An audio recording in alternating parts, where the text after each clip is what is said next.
Sean todos bienvenidos.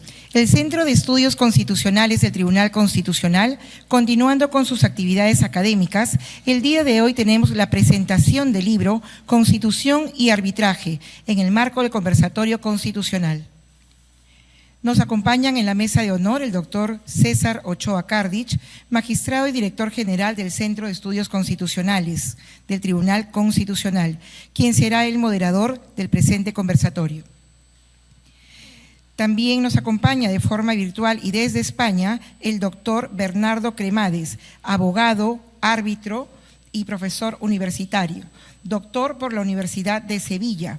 Es socio fundador de la firma B. Cremades y Asociados de España, académico numerario de la Real Academia de la Jurisprudencia y Legislación de España y catedrático de Derecho. Es miembro de importantes asociaciones profesionales.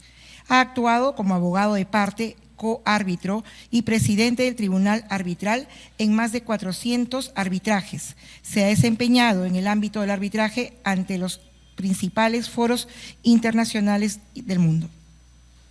Seguidamente, el doctor Manuel Diego Aramburu Ízaga, miembro del Consejo Superior de Arbitraje de la Cámara de Comercio de Lima.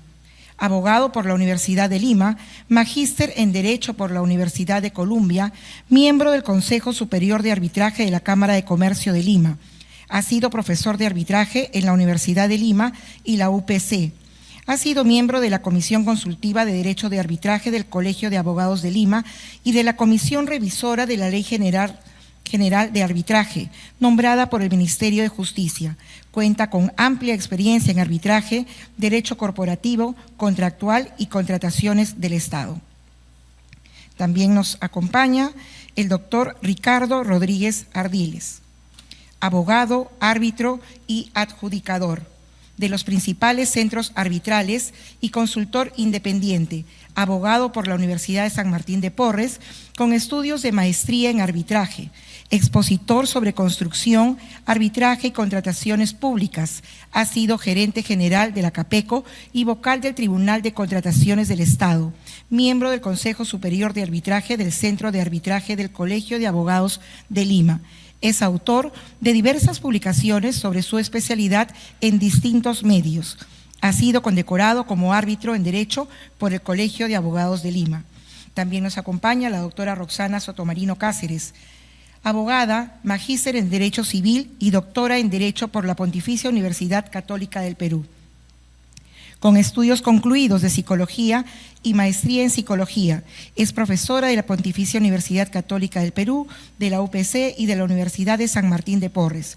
Enseñó en la Academia de la Magistratura y en el doctorado de la Universidad Nacional Mayor de San Marcos y de la UPAU, entre otras.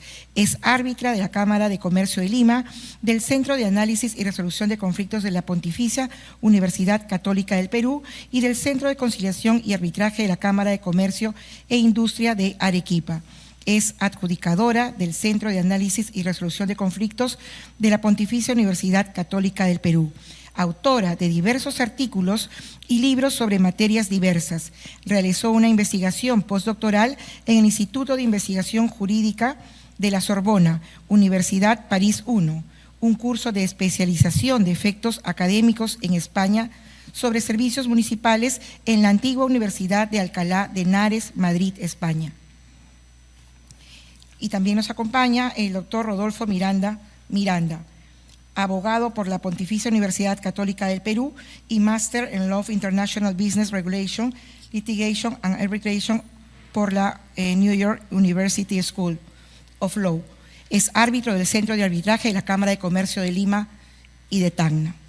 Vamos a iniciar el programa con las palabras del magistrado César Ochoa Kardich, quien además, como dije, será el moderador del presente conversatorio. Buenas noches a todos y todas. En primer lugar, los agradecimientos. Mi agradecimiento a mis colegas magistrados del Tribunal Constitucional que me eligieron director general del Centro de Estudios Constitucionales hace más de un año. Mi agradecimiento a todos los autores de este libro, de esta obra colectiva, por su rigurosidad académica y los valiosos ensayos que estamos presentando con esta edición. Y mi agradecimiento al equipo de abogados asesores del Centro de Estudios Constitucionales, sin cuyo esfuerzo no habría sido posible llevar a cabo esta tarea. En estas palabras de presentación me voy a referir brevemente a unas pinceladas sobre el derecho constitucional y el arbitraje. Primer antecedente del constitucionalismo. La Constitución de Cádiz de 1812, bueno, siempre alguien cuestiona eso, ¿no? Dicen, ¿por qué la Constitución de Cádiz, si la primera Constitución del Perú es la de 1823? Efectivamente, como señala Jorge Basadre, la República empieza con la Constitución, propiamente, de 1823. Sin embargo, la Constitución de Cádiz sí es un antecedente en la medida que definía a la nación española como la reunión de los españoles de ambos hemisferios. Y además, un peruano incluso llegó a presidir las Cortes de Cádiz, Vicente Morales Duárez. ¿Y qué decía la Constitución de Cádiz sobre el arbitraje? En el artículo 280, no se podrá privar a ningún español peninsular y de las Américas del derecho de determinar sus diferencias por medio de jueces árbitros elegidos por ambas partes. Y esa línea constitucional es recogida en la Constitución peruana no del 23, sino de 1828. En el artículo 162 declara: ningún peruano puede ser privado del derecho de determinar sus diferencias por medio de jueces árbitros. Evidentemente sigue la línea de la Constitución de Cádiz. Y fíjense, ningún peruano puede ser privado del derecho de someter su controversia al arbitraje. Es decir, en términos actuales, esta declaración sería un derecho fundamental, ¿no? Obviamente, el derecho de todo peruano a recurrir al arbitraje, en los términos, ¿no?, que está redactada este artículo, fíjense, de la Constitución de 1828, es decir, el arbitraje como derecho fundamental, no en esos términos, pero sí en el concepto, ¿no?, desde la Constitución de 1828, siguiendo la línea trazada por la Constitución de Cádiz, por eso el antecedente de 1812. Ya en el siglo XX destaca entre las disposiciones sobre arbitraje el artículo 48, en el título cuarto sobre garantías sociales. Esta Constitución es la primera en incorporar las garantías sociales, siguiendo la influencia de la Constitución mexicana de 1917 y la Constitución alemana de 1919. Y dentro de las garantías sociales, en el artículo 48, estableció: los conflictos entre el capital y el trabajo serán sometidos a arbitraje obligatorio. Esta disposición no fue repetida en otros textos constitucionales, pero es muy importante respecto a haber considerado el arbitraje laboral como una garantía social en la Constitución de 1920, ¿no? Luego, más adelante, destacan la Constitución de 1979 y la de 1993 por el reconocimiento del arbitraje como jurisdicción. Al respecto, por cierto, no deja de ser un tema controvertido. Algunos autores en este libro, justamente, reafirman a mí una tesis contraria, una tesis contractualista, digamos, ¿no? Y hay pues tesis contractualista, como ustedes saben, jurisdiccional, y cuando hay una tercera vía, ¿no?, aparece la tesis mixta en el derecho, híbrida, o más elegantemente la tesis ecléctica, ¿no es cierto? ¿Ya? Entonces tenemos tesis para todos los gustos, aun cuando, a mi modo de ver, sí el texto constitucional es claro por haber optado por una línea jurisdiccionalista o jurisdiccional. ¿no? Esto, como ustedes saben, esta línea arranca con la Constitución de 1979 y destaca justamente el constituyente Andrés Aramburu Menchaca, ¿no? Que a mi modo de ver es el artífice, pero claro, hay varios otros compañeros de su partido, los convenció, creo, en el PPC, ¿no? El Partido Popular Cristiano, que destacaron en esa asamblea constituyente, ¿no? Recuerdan una constituyente histórica ahí con bloque del PPC, del APRA y de las izquierdas, ¿no? Muy importante el debate, muy combativo los debates. Y ahí estuvo la palabra de Andrés Aramburu Menchaca, ¿no? Experto árbitro, que fue el artífice de reconocer al arbitraje en una disposición constitucional como jurisdicción. También intervinieron compañeros de su partido, Roberto Ramírez del Villar y Ernesto Alaiza Grundi, en esas intervenciones en la Asamblea Constituyente. ¿Y qué dijo Aramburu Menchaca, el artífice? Es un tipo de jurisdicción, es un tipo, si se quiere, de jurisdicción voluntaria que las partes eligen. Eso lo dice en la Comisión Principal de Constitución de la Asamblea Constituyente. Estoy convencido que lo arbitral es también una forma de jurisdicción y es un medio de nuestro sistema y del sistema judicial de todas partes del mundo. No. Esta Constitución no tiene una vida larga, como todos sabemos.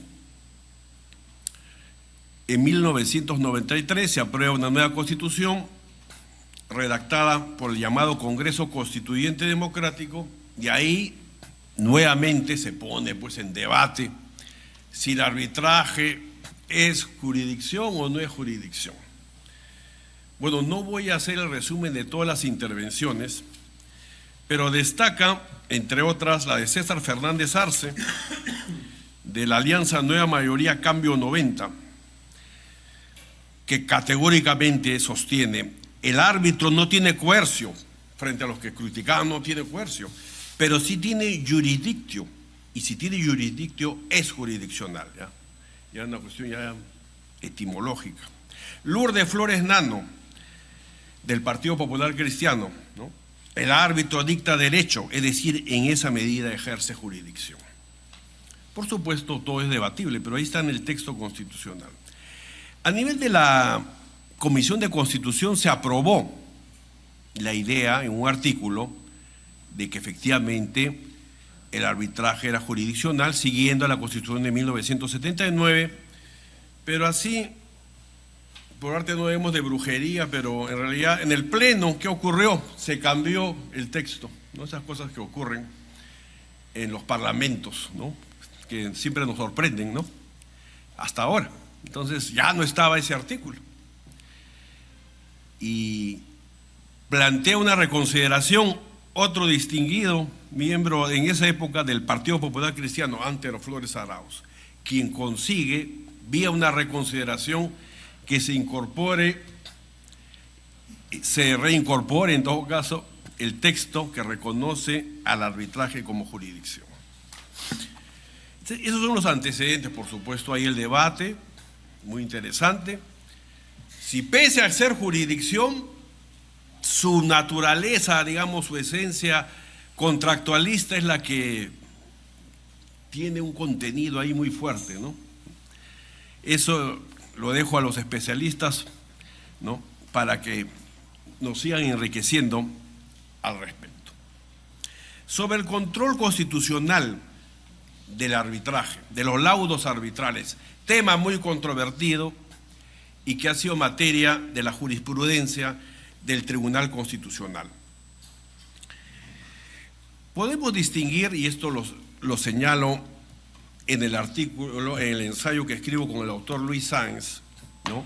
Que hay, a mi modo de ver, a nuestro modo de ver, 4 etapas del control jurisdiccional, el control constitucional del arbitraje. ¿Y por qué control constitucional? Porque el tribunal, en su diversa jurisprudencia, asume que no hay zonas exentas de control, y así como hay control de las resoluciones judiciales, y en este pleno han visto ustedes recientemente, ¿no?, resoluciones judiciales sobre las cuales el tribunal ha ejercido el control, ¿no?, declarando su nulidad.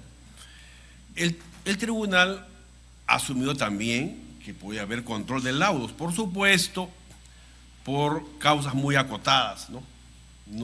No digamos la regla general, pero el derecho, como ustedes saben, se maneja entre regla general y excepciones, ¿no? Todo el tiempo jugamos los abogados con eso. Bueno, pero eso es la excepción, usted me está hablando de la regla y le sacas la excepción y lo refutas, ¿no?, al abogado de la otra parte. Entonces, la primera etapa, digamos, es del surgimiento del arbitraje. El control, digamos, podría llamarse suave, un control light, ¿no?, de efectos moderados. A partir del caso de la pesquera Rotga, entre 1999 y 2006, acaba de llegar el doctor Fernando Vidal, que pido un aplauso para él. Un saludo muy afectuoso, ¿no?, que es autor de esta obra colectiva. Entonces, decía que hay 4 etapas a nuestro criterio. Una de un control suave, light, moderado, ¿no?, incipiente, emergente, ¿no?, de el juez constitucional. Es del juez constitucional, no solo del Tribunal Constitucional, es del juez constitucional. Como ustedes saben, llega al tribunal el caso por denegatoria en las instancias judiciales, pues en las instancias judiciales ejercen el control, ahí termina. Claro, ahí algunos tienen miedo, yo quiero el control del Tribunal Constitucional, pero ese es nuestro sistema, ¿no? Los jueces constitucionales, ¿no?, en los procesos, ¿no?, en este caso de amparo, se pronuncian, o hasta de habeas corpus se pronuncian controlando laudos arbitrales. La segunda etapa, entre 2006 y 2008, es de una consolidación. El segundo piso, digamos así, ¿no? O el primer piso, y ahora viene el segundo piso, y ampliación, todo tiene tendencia a crecer, ¿no? Ya empezamos a controlar, ahora hay que controlar, pero con más acuciosidad, ¿no? Hay nuevos casos, nuevas situaciones que se han presentado y hay que marcar, hay que ampliar la jurisprudencia del control constitucional. Caso del habeas corpus Fernando Cantuarias Salaverry, que todos ustedes conocen, ¿no? Precedente vinculante al cual no me voy a referir, ¿no? Entonces el control se amplía. Y en una tercera etapa, entre 2009 y 2011, corta, ¿no?, que podríamos llamar de oscilaciones controvertidas, así le llamo, oscilaciones controvertidas. La jurisprudencia, como ustedes saben, en muchos campos del derecho, pues no es rectilínea, ¿no? Eso no hay, ¿no? Entonces, oscilaciones acá controvertidas, porque hay buenas sentencias y hay otras muy cuestionables, ¿no? Entonces, sobre supuestos excesos, ¿no?, exceso de control, y esto ya no es materia constitucional propiamente. ¿Qué derecho constitucional se ha vulnerado que justifique, ¿no es cierto?, ese control? Entonces hay la crítica. Y la cuarta etapa, que ustedes conocen ampliamente, de 2011, ¿no?, que se prolonga, y dicen, bueno, se prolonga hasta nuestros días, del caso precedente, mejor dicho, María Julia, ¿no? El tribunal establece un precedente vinculante que también tiene críticos, ¿eh? Yo sé que en el campo arbitral muchos árbitros lo han acogido con satisfacción, con coincidencia, pero todo pues tiene críticas. Y bueno, y algunos sostienen, esto realmente es un retroceso, porque del control de la naturaleza jurisdiccional, justamente el arbitraje se está girando hacia un arbitraje más contractualista. Bueno, esa es una posición argumentativa, no digo que sea pues la verdad, ¿no? Entonces ahí nuevamente entra a tallar esto de la tesis, ¿no? La contractualista y jurisdiccional, ¿no es cierto o no es cierto? Pero sigue teniendo vigencia este debate, ¿no?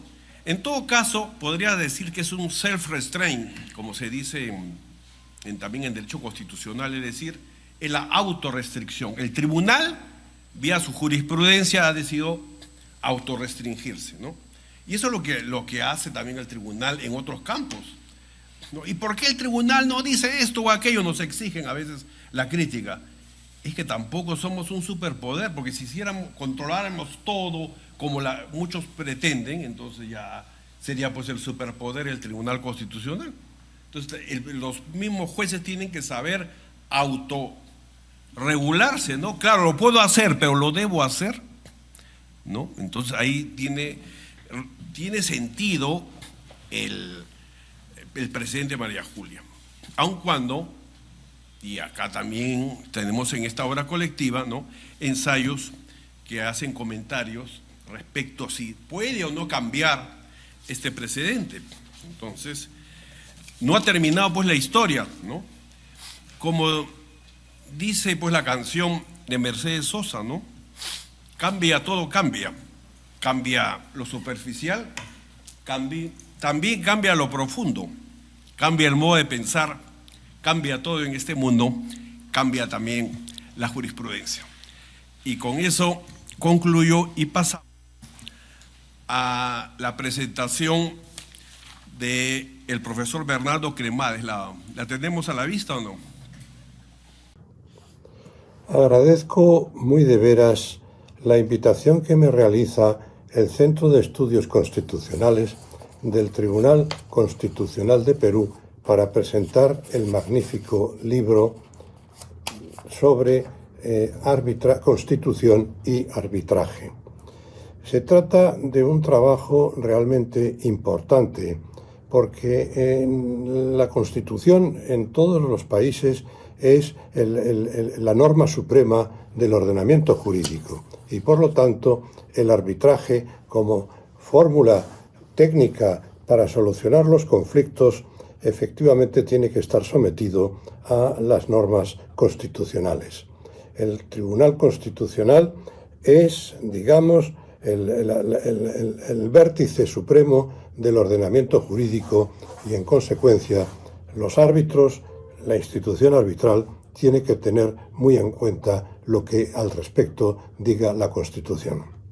Yo me voy a limitar a presentar las grandes líneas de la sentencia del Tribunal Constitucional Español de 15 de febrero del año 2021 en materia de la disputa de la familia Larios respecto a la disolución de la empresa Mazacruz.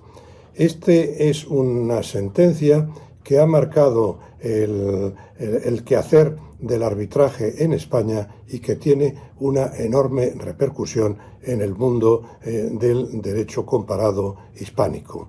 Esta sentencia tiene tres elementos fundamentales, entre otras muchas cosas, porque se trata de una sentencia muy pedagógica, con gran claridad de exposición de los temas, cosa bastante poco frecuente en la jerga jurisprudencial.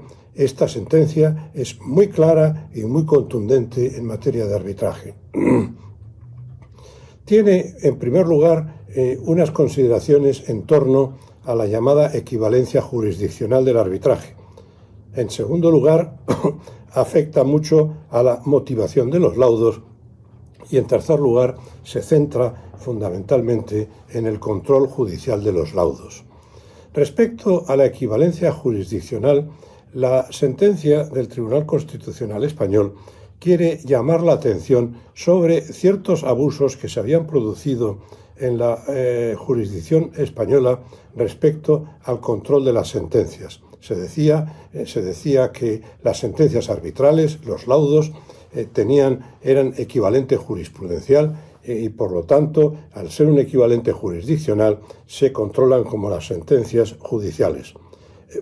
El Tribunal Constitucional llama la atención de que efectivamente el arbitraje es una norma, es una institución que surge del contrato entre las partes y los árbitros, pero que tiene unos efectos de cosa juzgada. Y por lo tanto, yo creo que reproduce aquí las grandes ideas que en su momento expresara el gran jurista que fue peruano Aramburu Menchaca cuando hablaba del carácter jurisdiccional de los arbitrajes. El Tribunal Constitucional utiliza una vía media, es el producto de un contrato, pero con efectos de cosa juzgada. En segundo lugar, en relación a la motivación de los laudos arbitrales, es también muy importante la jurisprudencia constitucional de nuestro Tribunal Supremo, de nuestro Tribunal Constitucional, cuando dice que los laudos deben ser motivados, pero no con el criterio de las sentencias judiciales, sino con criterios arbitrales. No son decisiones judiciales y además en este arbitraje que anula el Tribunal Constitucional español se trataba de un arbitraje de equidad y en consecuencia entra a fondo a decir qué es lo que se entiende por adecuada motivación de un laudo arbitral y viene a decir que cuando se trata de un arbitraje de equidad, el árbitro de equidad no está sometido a las normas de derecho imperativo y que por lo tanto goza de una amplia discreción en su motivación. Y en tercer lugar, el Tribunal Constitucional habla del control judicial de los laudos. Sienta el principio constitucional básico, que es el principio de mínima intervención judicial de los laudos arbitrales. Dice muy claramente el Tribunal Constitucional que no es una apelación, no es un recurso de apelación, es un control restringido, no entra en el fondo del asunto, no es una reproducción como realizan los tribunales de apelación, sino que por el contrario se limita a hacer un control de la legalidad de los laudos arbitrales.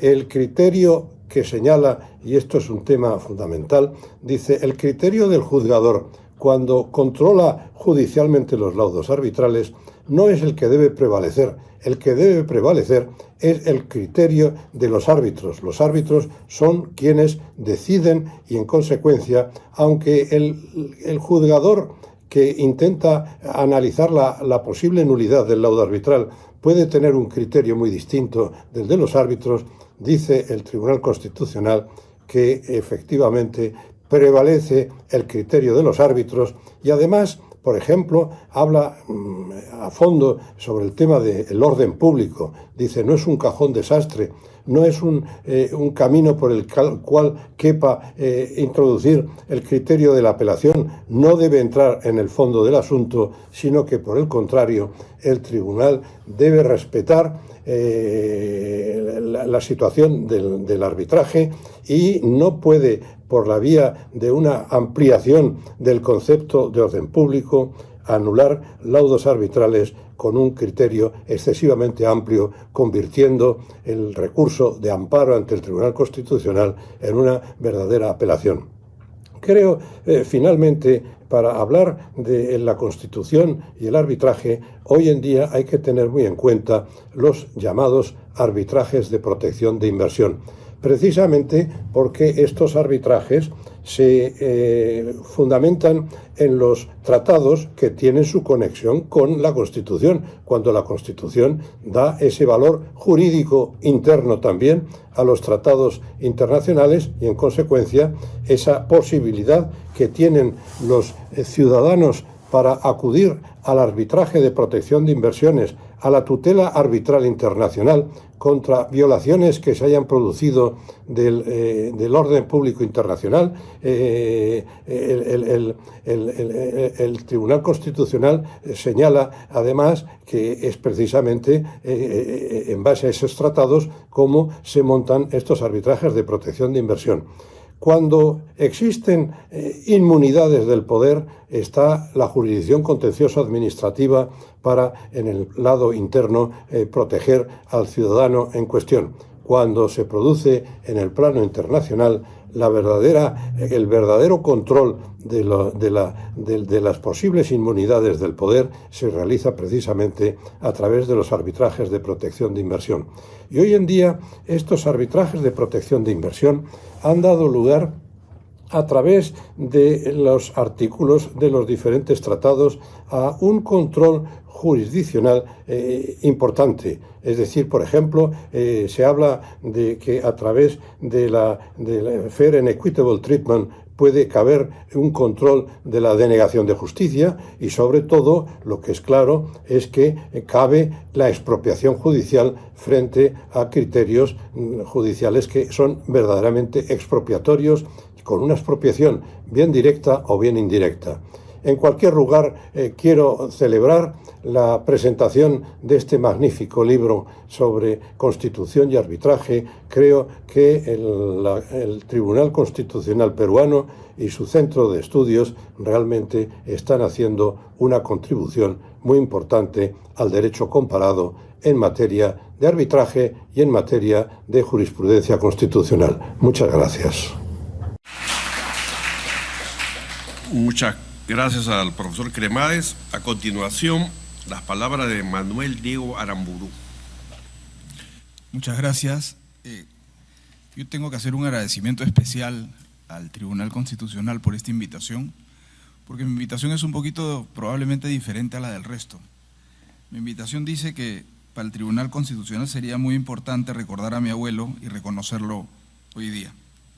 Entonces es especialmente grato para mí estar acá y contarles algunas cosas que hoy día parecen normales, parecen comunes, pero hace muy poco tiempo no existían, y lo digo así, no existían.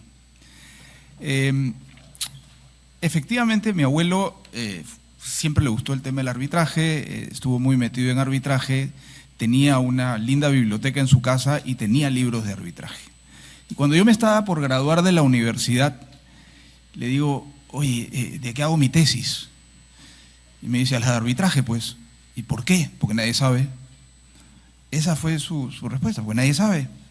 ¿Cómo que nadie sabe? Claro, escribe sobre algo que nadie sepa. ¿Ya? ¿Y dónde saco libros?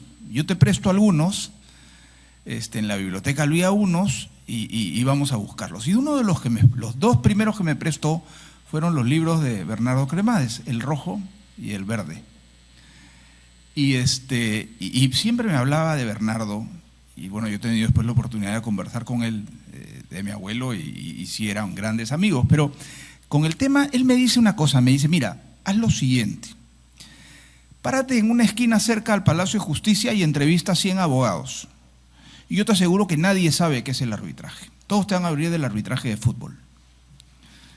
Y efectivamente, alguno por ahí me dijo que sabía lo que era, pero nadie me lo supo decir de verdad. Entonces, estoy hablándoles hace no mucho tiempo. A mí no me enseñaron arbitraje en la universidad, y hoy día probablemente uno de los temas de derecho que más se tratan en el país es el arbitraje. Crítica o no, sea jurisdicción o no, yo tampoco estoy muy convencido del tema, pero bueno, ahí está. Y yo sí creo que si no estuviera donde está, no hubiera tenido el éxito que tuvo, porque ha servido para protegerse del intervencionismo judicial, definitivamente. Entonces, críticas, no críticas, si es jurisdicción, si no es jurisdicción, comienza como un contrato, termina como una función jurisdiccional, como querramos pensar, ahí está, y la verdad es que en el Perú ha funcionado. Pero así como ha funcionado, como ha crecido, como se ha desarrollado, ha madurado, está en un momento de crisis realmente. Está en un momento de crisis, ha habido muchas cosas malas en el arbitraje y se ha comenzado a sobreregular el arbitraje. Y al sobreregularlo siempre van a generar más problemas. Hemos conversado con el doctor Loman, con Gonzalo de arbitraje hace años, y la verdad es que no era lo que es hoy día, era una institución casi libre que se regulaba por el mundo internacional y nosotros concebimos que esa era la mejor manera de sacar el arbitraje adelante en el Perú y así fue,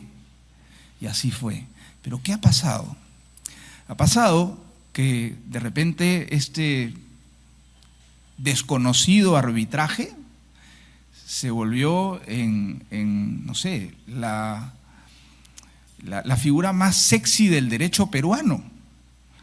Y el arbitraje del Estado creció y se desarrolló tanto que probablemente seamos el país del mundo que más arbitraje tiene. Por eso es que se ha vuelto en una rama del derecho, si queremos decirlo así, o en una actividad del derecho, o en una ocupación del derecho que tiene tanta gente atrás de ella y hoy día se enseña en tantas universidades y funciona, pero el problema está en que el arbitraje, como también me decía mi abuelo, los abogados somos una anécdota en el arbitraje. El arbitraje no es de abogados ni para abogados, el arbitraje nació de comerciantes para comerciantes. Así me decía él, y él me decía que el verdadero arbitraje era el de conciencia, justamente. Y la verdad es que ha ido cambiando, se ha ido metiendo en el mundo del derecho de los países y en el Perú mucho más. Al ser jurisdicción necesita, o sea, no está fuera del mundo del derecho, no está fuera de la Constitución, sin duda. Hoy día entiendo lo que está pasando, pero, y aquí voy a aprovecharme en tomar unas palabras que dijo el doctor Ochoa. Yo no sé si estamos hablando de control constitucional de los laudos o control constitucional de los arbitrajes hoy día, y eso es el peligro que está ocurriendo hoy. Yo entiendo que el recurso de anulación y la idea del amparo está pensado, está diseñado, siempre fue que ocurra, si tiene que ocurrir, cuando el arbitraje ha terminado. Pero hoy no está pasando eso, desgraciadamente.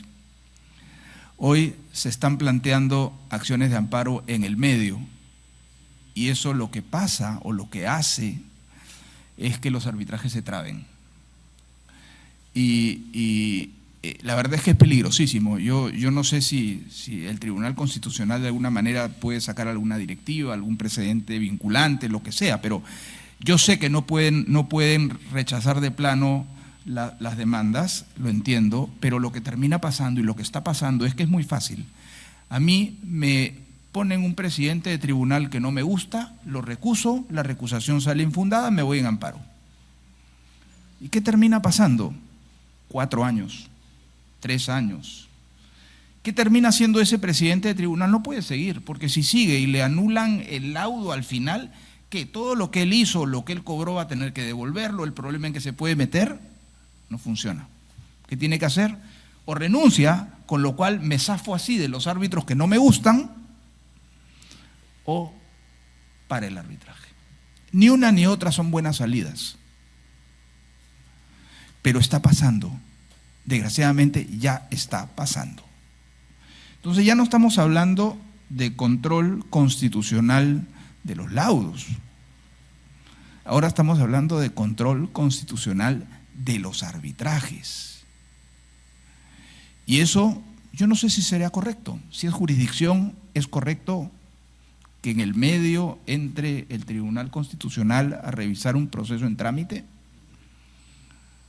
Pero está pasando. Pero está pasando. Y creo que ahí es donde deberíamos pensar que si queremos un arbitraje para el futuro, tenemos que parar esas malas prácticas, porque eso sí va a destruir el arbitraje. Porque no va a haber arbitraje posible si hay un amparo pendiente como espada de Damocles de los árbitros por 3, 4 años. Nadie va a querer caminar en esos arbitrajes. Es una tarea para el Tribunal Constitucional, se la pongo de taquito ahora que estamos en los Juegos Bolivarianos, y creo que es una labor que de verdad, tienen que mirarlo, tienen que ver cómo trabajan ese tema, porque creo que puede destruir a una institución que ha funcionado tan bien en el Perú y que tanto éxito debe seguir teniendo. Bueno, nada más agradecerles nuevamente y recordar también que los libros primeros que leí acá fueron la tesis de Gonzalo, el libro del doctor Loman, eran los únicos de los pocos libros de arbitraje que habían, y de verdad que me ha dado mucho gusto. Yo feliz de aceptar esta invitación y por eso digo, para mí ha sido muy especial. Muchas gracias.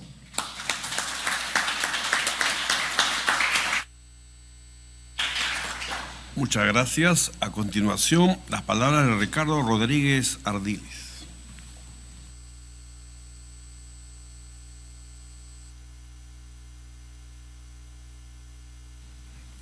Buenas tardes. En primer lugar, mi agradecimiento al Centro de Estudios Constitucionales y al magistrado César Ochoa quien ha tenido la gentileza de invitarme a participar primero en la obra con una colaboración, y luego también el inmenso placer de poder compartir mesa con destacados profesionales, además de tener el privilegio también, aunque a la distancia, de estar cerca de nuestro maestro común, Bernardo Cremades. Cada uno de los artículos que componen esta obra de Constitución y Arbitraje tienen en sí un contenido singular. Cada uno de los autores ha expresado reflexiones y posee reflexiones muy propias que le brindan realmente un contenido de consulta y un contenido que sirve de reflexión. En mi caso, opté por tratar un tema que está en el diario quehacer del mundo arbitral, y es el referido a la motivación de los laudos. ¿Y por qué escogí el tema? Escogí el tema porque en un momento como el actual, que lo ha magnificado Manuel Diego como de crisis, no podemos dejar de expresar nuestra preocupación por lo que venimos percibiendo de estadísticamente unas anulaciones mayores que las que se verían suscitando en los últimos tiempos. Y estas anulaciones de laudos generalmente se han suscitado o se fundamentan por lo que se denomina motivación aparente o motivación insuficiente, dentro del amplio concepto del debido proceso, en la que una de las partes es el Estado. Como todos sabemos, el arbitraje en contratación pública está próximo a cumplir 30 años. Y como también ha señalado Manuel Diego, y me apoyo en sus palabras, cada vez estamos percibiendo de que existe un accionar un poco relegado del principio de buena fe, que era el sustento, junto con la libertad individual, el sustento del arbitraje. Como todos conocemos, el principio constitucional del debido proceso, y lo ha referido el magistrado César Ochoa en su intervención, está previsto en el artículo 139, numeral 3 de la Carta Política, y forma parte de los principios y derechos de los principios y derechos de la función jurisdiccional, al igual que el de la tutela efectiva, ambos que no son ajenos a la jurisdicción arbitral. Sobre este tema de la jurisdicción arbitral, aun cuando en el artículo que los invito a leer y criticar,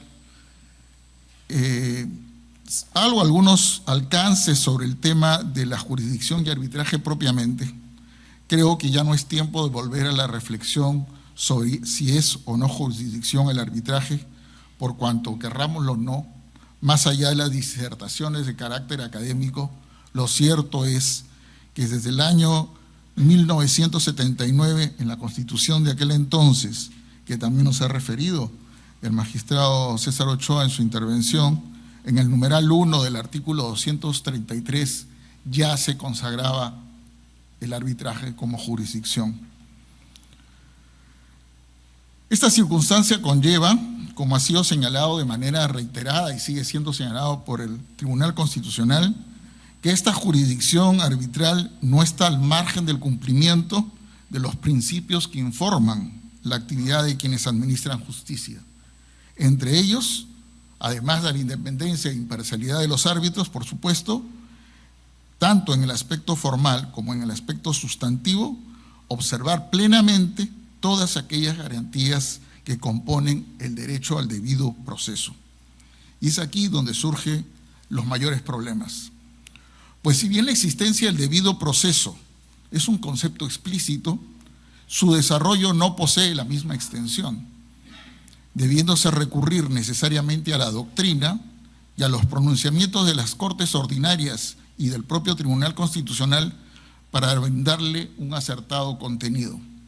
Hoy todo se objeta, todo se cuestiona bajo el principio de que se me violenta el debido proceso.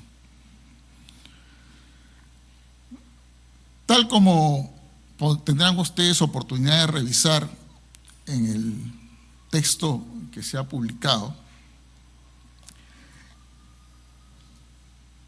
El aspecto medular es que las decisiones que se adopten en materia de laudos deben ser reflejo de una adecuada razonabilidad y proporcionalidad.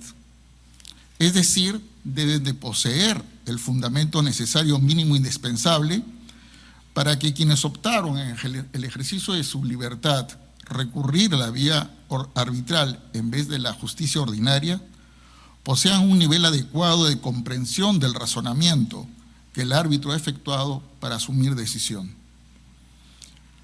Así, por tanto, de manera simple podemos afirmar que lo que se protege con esta garantía de la administración de justicia es que las decisiones no sean de carácter arbitrario. No se protege ni se busca que sean por sí mismas idóneas, sino que respondan a un desarrollo fáctico, jurídico, que permita con hierro o con certeza comprender el razonamiento del árbitro para arribar a la decisión, más allá que esta decisión me sea o no favorable. Si tal es el propósito de la garantía constitucional, cabe preguntarse si en todos los casos esa motivación debe existir o las partes pueden hacer renuncia a la misma, tal como permite el numeral 1 del artículo 56 de la Ley de Arbitraje. Esto último, que pareciera no trascendente, en mi concepto es crucial, por cuanto de admitirse, como señala la norma de arbitral, la posibilidad de renuncia a la motivación del laudo. La pregunta es, ¿esta garantía del debido proceso en cuanto a este extremo de motivación del laudo queda al margen del control de la justicia ordinaria e incluso del control constitucional? Si ello es así, ¿podría admitirse como válido el pacto de las partes o no? ¿Pueden las partes excluir de su comportamiento una garantía tutelada por la Constitución? ¿Estamos ante una garantía renunciable? ¿O es que la ley de arbitraje peruana, siguiendo la ley modelo UNCITRAL, que sí permite la renuncia a la motivación, no se percató de ella? Y probablemente la ley modelo UNCITRAL permite la exclusión de la motivación porque el arbitraje como tal a nivel internacional no es jurisdicción, más allá de una disquisición de carácter doctrinario. Pocas son las legislaciones que le otorgan ese carácter, y creo que la única, la peruana, que le otorga a nivel constitucional. Este tema lo dejamos planteado como interrogante. Hay algunos alcances adicionales que los invito también a revisar. Pero regresemos al principio de esta intervención. Como hemos señalado previamente, en materia de arbitraje en contratación pública se ha venido incrementando significativamente las anulaciones de los laudos, fundamentalmente por afectación al debido proceso y específicamente por insuficiente motivación. Y sobre esto último es lo que deseo hacer unas reflexiones finales.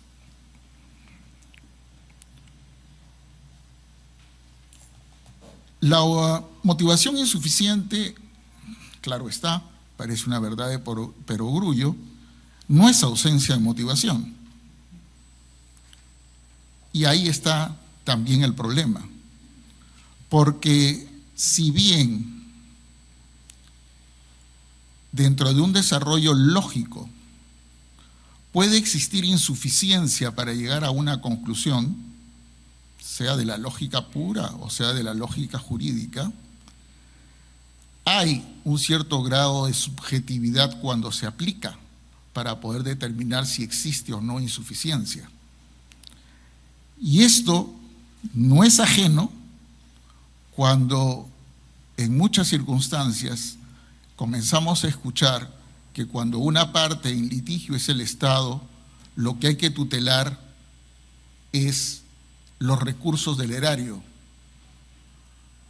soslayando que lo que se discute en un arbitraje, en principio, es el cumplimiento o incumplimiento de obligaciones contractuales, cuyo resultado tendrá incidencia en los recursos del erario, si pierde, obviamente.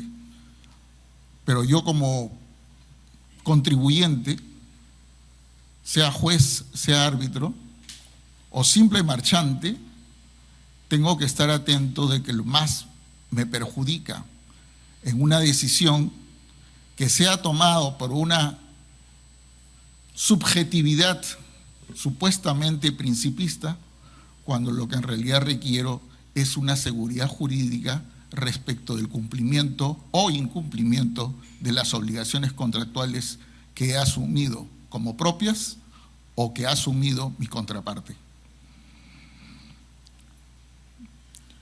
Frente a todo ello, y con esto concluyo, surge la pregunta si es que debe existir un estándar de motivación a efectos de evitar este tipo de circunstancias. Acabamos de escuchar al maestro Cremades, quien decía que definitivamente, y lo tenía yo por anticipado escrito, de que el estándar no puede ser el de una sentencia judicial. Porque existen varias razones. La primera es que el juez es aleatorio para la resolución de la controversia. En el arbitraje, las partes eligen a sus jueces, a quienes les reconocen determinadas capacidades de conocimiento, de idoneidad, que les brinda confianza en la decisión y en consecuencia, lo único que pueden es reclamar es la existencia de una necesidad de un razonamiento lógico suficiente que les permita tener un parámetro adecuado de comprensión de la decisión, pero no en los mismos términos que como alguna vez se quiso aplicar el famoso caso Yamoja. Es por ello que finalmente, en frase que no es de mi autoría, lo que se requiere en la motivación de un lado es saber quién gana, pero fundamentalmente por qué gana. Y a la inversa, si pierdo, ¿por qué pierdo? Así, por tanto, y por alcances adicionales que se pueden revisar en el libro, no solo en mi aporte, sino en la de otros autores, todo laudo requiere desde una declaración de cumplimiento del debido proceso, una amplia descripción de la ratio decidendi, una descripción de los hechos y pruebas que se desestiman de las partes perdedoras y en especial de aquellas pruebas a las que esta parte brindó mayor atención. Un pulcro cuidado de evitar argumentaciones respecto de circunstancias que no han sido objeto de acción y contradicción dentro del proceso y finalmente una decisión ejecutable. Cumplido ello, estimamos que no habrá lugar a anulación del laudo, puesto que se ha de cuidar la justicia ordinaria, de cumplir a cabalidad, de ceñirse estrictamente, escrupulosamente, a no ingresar al fondo del laudo ni a la decisión. Estos aspectos pueden ser, nuevamente lo reitero, revisados, y respecto del arbitraje en sí mismo y su contacto permanente con la Constitución en el contenido de los valiosos aportes de los colegas que han escrito. Finalmente, los invito cordialmente a la lectura y reflexión respecto de cada uno de los tópicos que contiene la obra. Realmente van a salir enriquecidos. Muchas gracias.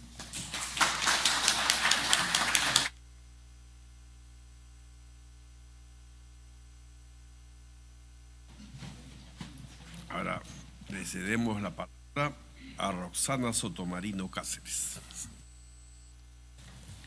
Muy buenas noches a todos y todas. En primer lugar, quiero agradecer la invitación del magistrado, doctor César Ochoa, para participar en este trabajo, este valioso aporte que ahora se presenta para revisión de la comunidad académica y también profesional. Tanto agradezco que me haya permitido participar con un artículo, como también intervenir en la presentación. Quiero confesar que para iniciar este debate me interesaba incluir una cita inspiradora, potente, sobre el significado del arbitraje. Lo que hallé en los medios, en fin, en internet, son citas sobre todo en materia deportiva. Lo que me llevó a reflexionar en las quejas que surgen en torno a la administración de justicia, sea en el campo del deporte o en la solución de controversias patrimoniales, que es lo que nos trae ahora a la presentación de esta valiosa obra. Entonces cito algunas, porque yo pienso que todas estarán de acuerdo en que lo que se discute a nivel del arbitraje deportivo es también lo que se suele discutir en la sede de la materia del proceso arbitral. Por ejemplo, hay una, ¿no?, de Jorge Valdano, que sostuvo en una ocasión que quien hacía el arbitraje era Poncio Pilatos, destacando la posibilidad de que el árbitro se lave las manos y no resuelva la causa cuando debe hacerlo. También hallé el dicho de Xavi Hernández, futbolista español, para quien el árbitro favoreció al equipo que no quiso jugar el fútbol. O José Mourinho, entrenador del fútbol portugués, quien señalaba que no quería ser arrastrado por las quejas contra los árbitros, porque toda la gente sabe que siempre tiene algo que decir quien no está contento, porque no logra admitir sus fracasos. Como indiqué, esos comentarios revelan que administrar justicia siempre es y será difícil. No estará exenta nunca, no estará libre de cuestionamientos. Y muchas veces, precisamente lo que se ha tratado en esta mesa, es que quien pierde la disputa, aunque ello ocurra de manera justa y en función de sólidos argumentos jurídicos, asumirá la tarea de desprestigiar el fallo, atacar a quienes lo dictaron y hasta atacar la vía utilizada. Esto es el arbitraje.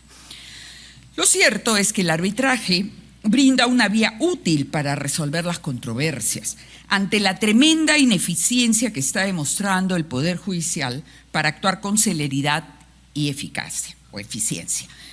1 o 2 años para calificar una demanda y años aún adicionales para resolver el conflicto sin considerar las instancias no es llegar a alcanzar la justicia. Ciertamente es una realidad que no todo es perfecto, tampoco cuando se trata de recurrir al proceso arbitral. Y lo que venimos a tratar hoy es precisamente este vínculo vital como aquel que une a la Constitución en la defensa de los derechos constitucionales y al arbitraje. Probablemente ya está en la obra tratada de manera bastante variada y profunda, ¿no? Es el hecho de que la propia Constitución reconoce en el artículo 62 el uso de la vía arbitral para solucionar los conflictos derivados de los contratos y reconoce también que esta constituye jurisdicción especial, de acuerdo a lo previsto en el artículo 131, numeral 1. No hay duda que en tanto el arbitraje actúa al calor del conflicto, muchas veces los resultados no podrán escapar de la turbulencia que genera una o las dos o más partes. La cuestión radica en analizar cuándo procede seguir en la turbulencia de este conflicto y además de pasar del recurso de anulación a admitir la vía del proceso constitucional para impugnar el laudo o cualquier otra decisión generada en sede arbitral cuando la misma, de manera evidente, lesione derechos fundamentales. Y en ese sentido, este libro aporta valiosos comentarios a esta relación, ¿no? Aproveché hoy de leerlo con mayor minuciosidad y sin duda ustedes podrán también tenerlo en sus manos. Hallamos comentarios sobre las teorías en torno a la naturaleza jurídica, algunas de las cuales indudablemente generan cuestionamientos, ¿no? No solamente están las dos teorías que ha mencionado aquí César, sino también aquella que yo planteo en este libro, y es el tratamiento al proceso arbitral o a la institución del arbitraje como una institución autónoma, construida a partir, sí, del convenio arbitral y de la jurisdicción especial, pero con la posibilidad de ir creando sus propias reglas, de ir regulando, ¿no? Construyendo la posibilidad de, digamos, establecer estándares y, en todo caso, ¿no?, sin alejarse del marco constitucional, del marco del marco de la propia ley de arbitraje y de lo que las partes han planteado, ¿no? Y bueno, de todo el ordenamiento jurídico, construir la posibilidad de imponer, de dirimir los conflictos. Carlos Matthews, en cambio, indica que esta posee esta teoría de conceder al arbitraje la idea de el carácter de una institución autónoma, ¿no? En torno a esto, Matthews plantea que esta tesis posee limitada aceptación e idoneidad. Plantea que esta suerte de gobernanza delegada, que es el arbitraje, merece más bien una visión unitaria compleja, proponiendo adoptar la teoría híbrida o mixta. Así, mi colega Matthews contradice mi parecer para seguir una línea de un discurso que sin duda aporta al debate. Señala Matthews que el Tribunal Constitucional más bien se habría adherido a esta teoría, si bien demuestra haberse adherido a la teoría jurisdiccional, el análisis de los argumentos expuestos en sus resoluciones más bien parte de demostrar que se ha adoptado en la práctica la indicada teoría híbrida. Bueno, este libro pues aporta diferentes miradas, diferentes perspectivas, diferentes y productivos comentarios sobre el tema y sin duda constituye un instrumento importante, no solamente porque resume el recorrido de los fallos del Tribunal Constitucional en cuanto al control del arbitraje, el control constitucional, los principios del proceso arbitral, las medidas cautelares, la eficacia del laudo arbitral, expone un importante estudio de derecho comparado sobre la jurisprudencia del Tribunal Constitucional español, también plantea la perspectiva de la defensa de los intereses del Estado, contiene un artículo sobre disputas en la contratación pública y algo que quise destacar es un interesante artículo de Franz Kuhnmüller que se pregunta si estamos ante el fin del arbitraje en el Perú. Considero que por fortuna la respuesta es negativa. No obstante, reconozco los problemas que venimos enfrentando en la actualidad, ¿no?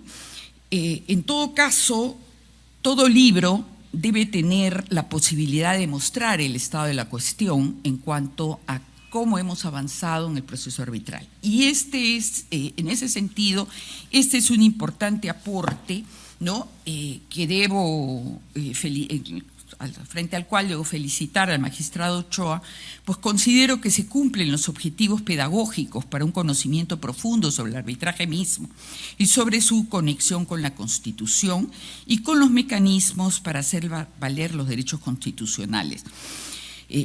Cuando a través del mal uso de esta vía se dictan decisiones u órdenes arbitrales o laudos notoriamente inconstitucionales y violatorios de la propia regulación arbitral. Se trata, sin duda, de un rico debate, ¿no? Concentrado en una obra cuya lectura recomiendo, ¿no? Sigo manteniéndome en una tesis nueva, que es la tesis de un reclamo hacia una autonomía total del arbitraje. Indudablemente creo que sí, como se dice en esta obra, no hay áreas exentas del control constitucional. Sin embargo, es evidente que aquí quien recurre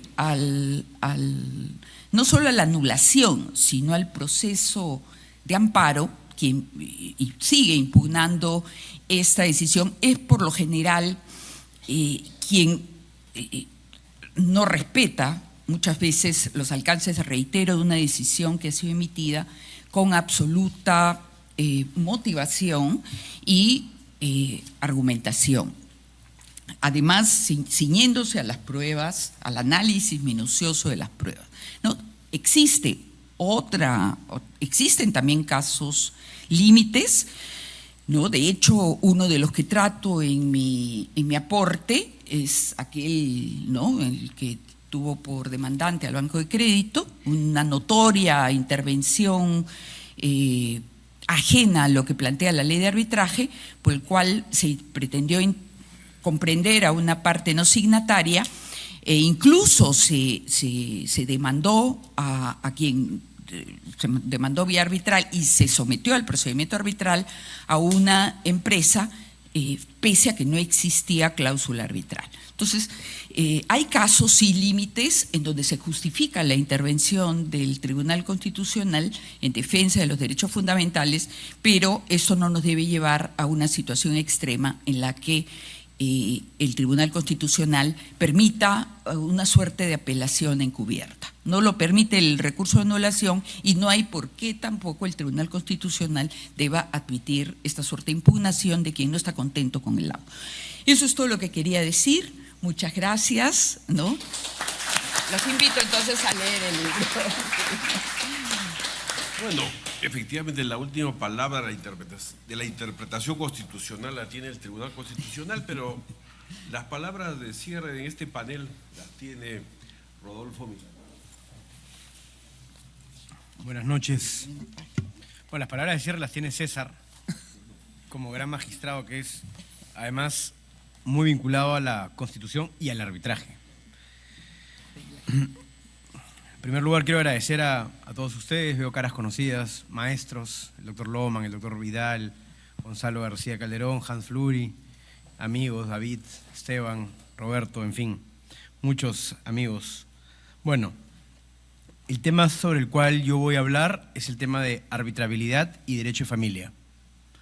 Y voy a hablar de lege lata, que significa la legislación actual, y de lege ferenda, que significa una propuesta que suelto para a ver si a mis colegas les parece buena la idea, con cargo a que lo conversen con gente especialista en derecho de familia, ¿no?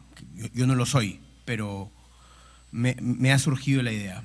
En primer lugar, quiero hablar un poquito de lo que es arbitrabilidad, ¿no? La arbitrabilidad es, el concepto de arbitrabilidad objetiva es lo que se puede arbitrar, ¿correcto? Son las materias susceptibles de arbitrarse, ¿no? El Perú usa un sistema de lo que se llama la lista abierta positiva, que significa que en principio todo es arbitrable salvo que se diga lo contrario, y para esa lista abierta positiva hay básicamente 3 requisitos, ¿no? Que sea derecho disponible, de contenido patrimonial y que no sea contrario al orden público.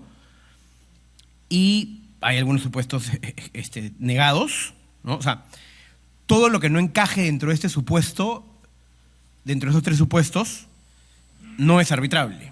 O sea, tampoco es que sea tan claro, hay cosas grises, ¿no? Por ejemplo, en concesiones, ¿qué es arbitrable? Es arbitrable la faz contractual de una concesión, pero no es arbitrable la faz administrativa de la concesión, la fijación de tarifas, las potestades sancionadoras de los reguladores, por ejemplo, ¿no?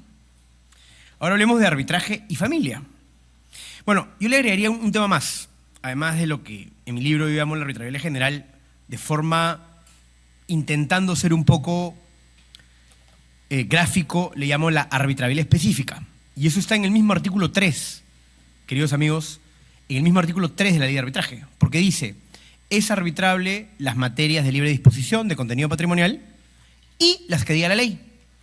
Ergo, puede haber materias que en principio parecieran no ser arbitrables, pero que finalmente lo sean. Por ejemplo, contratación estatal, ¿no? Ustedes saben que Perú es un país pionero en contratación estatal. En Bolivia casi no se puede. En México se puede algunas cosas, por ejemplo, pero no la resolución de contrato.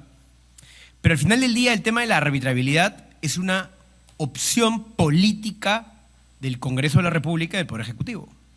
Ampliarla o no. Y les paso un dato curioso que está en el artículo que publiqué en el libro que César tuvo la gentileza de invitarme. En Estados Unidos existe un gran desarrollo del arbitraje en derecho familiar, principalmente en temas como custodia, manutención de hijos. Además, se ofrece protección a las víctimas en arbitraje. No obstante, un árbitro no va a poder decidir sobre un divorcio, conceder una adopción o adoptar la tutela o extinción de la patria potestad. Eso se puede y no se puede en algunos estados de Estados Unidos. En Australia hay arbitraje familiar. En Canadá, ¿qué se puede arbitrar? Cosas como la propiedad, la manutención de los hijos del cónyuge, el tiempo de crianza es arbitrable, la responsabilidad de los niños en la toma de decisiones es arbitrable. Sin embargo, no se puede arbitrar divorcios y tampoco se puede arbitrar sobre la filiación. Entonces, como cuando uno busca un médico, y por eso hablo de lege lata y de lege ferenda, entonces la pregunta que viene es, ¿Se puede arbitrar derecho de familia o no en el Perú? En principio, antes de hacer el artículo, decía, hasta pensaba que no, en nada. La verdad, confieso que cuando César me invitó a hacer el artículo, yo conversaba con mi equipo con el cual preparé el artículo y decía, no se puede. Pero realmente no existe una norma que prohíba íntegramente el arbitraje en derecho de familia. No la existe. No la existe. Pero las normas de arbitrabilidad general sí te marcan la pauta. Reitero, que es arbitrable en el Perú materias disponibles de contenido patrimonial y que no afecten el orden público.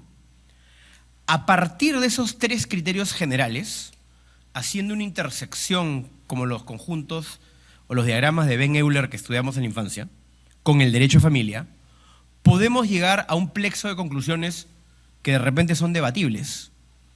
Y bajo mi humilde entender, hay ciertas cuestiones del derecho de familia que sí encajan dentro de esos supuestos de arbitrabilidad objetiva permitida. Reitero, porque son disponibles de contenido patrimonial y de orden público. Entonces, a su pregunta, ¿se puede arbitrar derecho en la familia en el Perú? Creería que sí en algunas cosas. Las digo como ejemplo. Podría haber unos cuantos ejemplos más unos cuantos ejemplos más que calcen en esos tres requisitos de disponibilidad, patrimonialidad y orden público, ¿no? Relaciones económicas entre cónyuges. Creo que es disponible. Creo que es arbitrable. Creo que las consecuencias económicas de un divorcio son arbitrables entre los adultos. Vamos a imaginar como la comedia americana que hay en los 80, creo que se llama Matrimonio sin hijos. Vamos a imaginar un matrimonio sin hijos. Creo que es arbitrable, es sui generis, no lo he visto hasta ahora, pero estamos hablando académicamente. Los alimentos entre convivientes, no cónyuges, creo que es arbitrable. Creería que los alimentos entre cónyuges también son arbitrables, entre adultos, sin llegar al extremo de la renuncia, porque el derecho de alimentos es irrenunciable, ¿correcto?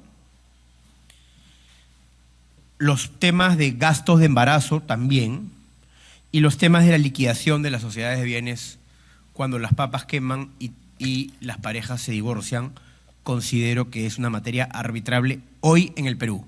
Es extraño, no lo he visto.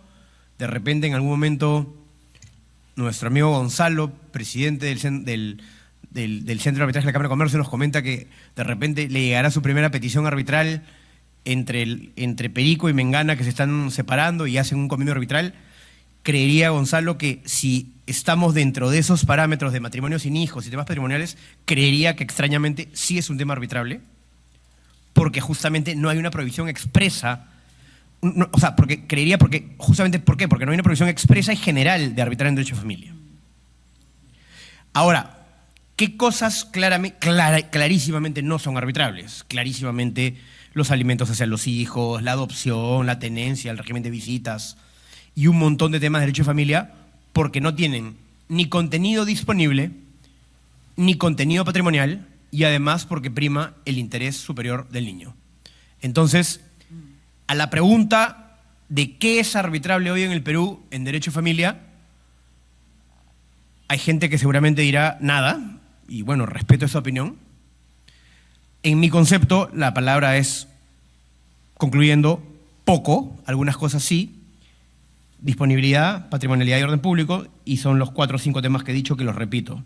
Relaciones económicas entre cónyuges, alimentos entre cónyuges y convivientes, gastos de embarazo y liquidación de bienes.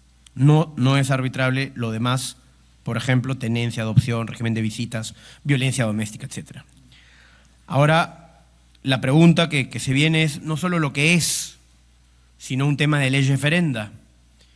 Y creo que sería interesante, César y distinguido panel, no tiene que ser ahorita, pero abrir el debate con gente especialista en derecho de familia y, por supuesto, jueces, abogados especialistas en derecho de familia, psicólogos, ¿no? O sea, este es un tema muy sensible, psicólogos, y pensar de repente en tipo Estados Unidos, tipo Canadá, crear una ley de arbitraje de derecho de familia en la cual se podría ampliar inclusive los supuestos de arbitrabilidad.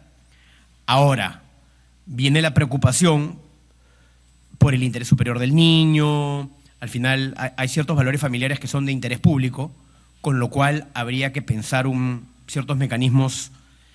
Yo sé que justamente se raja del arbitraje porque está sobreregulado, pero si acaso esta idea que uno tiene de ampliar las fronteras de la arbitrabilidad al derecho de familia se vuelve un debate público legislativo, por ejemplo, para bajar la carga judicial.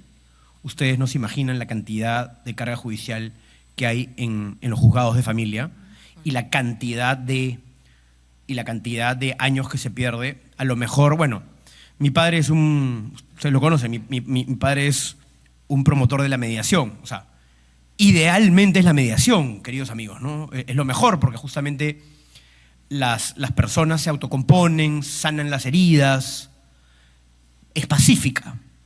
Pero entre la mediación y el Poder Judicial, que dura 10 años, con cautelares de ida, vuelta, creo que se podría reflexionar en ampliar la frontera arbitral e incorporarla a temas que hoy de repente de ley lata, o sea, hoy no son arbitrables, pero con varias cosas. En primer lugar, una norma que cubra, ¿no? Que le dé esa arbitrabilidad específica al derecho de familia, a materias específicas, negando materias específicas también, por ejemplo, negando violencia doméstica, ese tipo de cosas. Hablaría de un sistema de acreditación. Yo sé que a los que vemos mucho arbitraje nos molesta todos los registros del RENAJU, del OCE, la no sé qué, y comparto esa molestia porque yo también la tengo, pero creo que en familia tendría que haber eso, tendría que haber de repente hasta una revisión del laudo.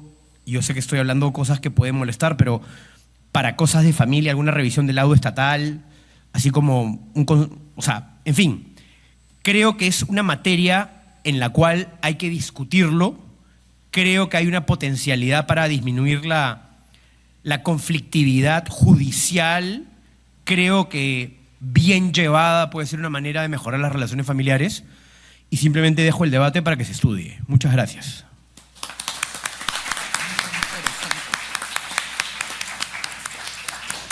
Bueno, ya que había mencionado Rodolfo en su intervención, ¿sí? Mencionaste la participación de psicólogos, ¿no? Bueno, Sí. Hay que convocar a Roxana curso Santomarín, ¿no? nomás. Porque ella nos mencionó. Bueno, tienes vocación algunos cursos. en la psicología. Y bueno, Sí, la dos tesis. temas, ¿no?, de constitucionales a propósito de tu intervención. El interés superior del niño, no solo reconocido en los tratados internacionales, sino como un principio constitucional. Y este punto, este concepto del orden público, que en derecho constitucional se extiende a los derechos fundamentales, ¿no?, como tema de orden público constitucional, ¿no? Bueno, nada más para no fatigarnos, convocar a los autores para la foto, ¿no?, de rigor, y a todos para participar en un brindis de honor terminada esta ceremonia, este acto. Así es. Muchas gracias Bien. a todos. Gracias a todos y a cada uno por su asistencia.